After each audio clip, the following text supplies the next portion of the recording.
I'm going to go to Schedule, takes me to my appointment schedule, and I can see the color coding is entirely up to the practice.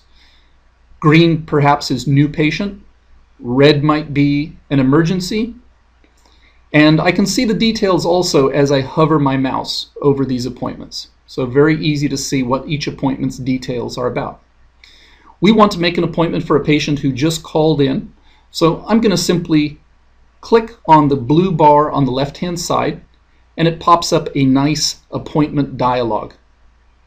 At this point, if it is a new patient, I can start to type the first couple of letters, the patient's last name, and I can select that patient and go ahead and make the appointment.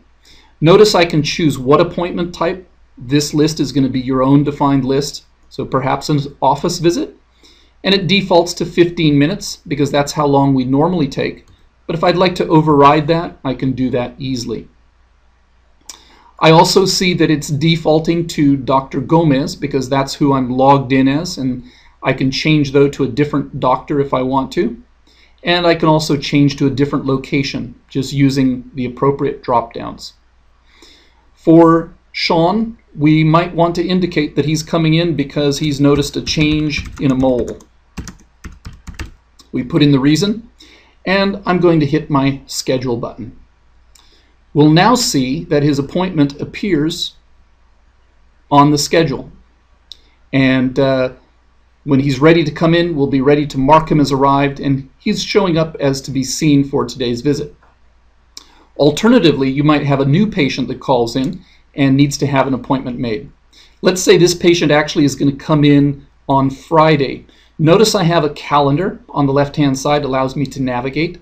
I can just choose Friday the 24th, and it takes me to that date.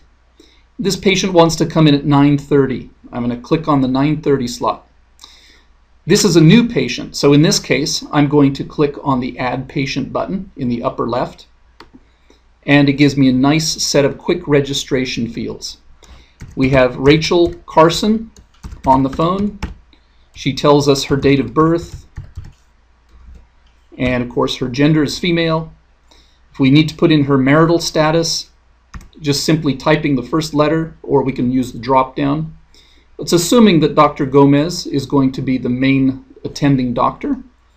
We can also choose a referring physician if we want to as well. So if she told us that she was referred to us by Dr. Gina Hawkins, we can simply choose from the binoculars. And then her phone number is important in case we want to call her back. I'm going to click OK, and we are back to our appointment dialog. We see that the system is assuming it's a new patient for 30 minutes, but of course we could change to any of our other appointment types. And we'll say that she's coming in because she has had some chest pain recently. And we'll go ahead and book her appointment. So now we have Rachel Carson is booked for Friday 23rd, or sorry, Friday the 24th.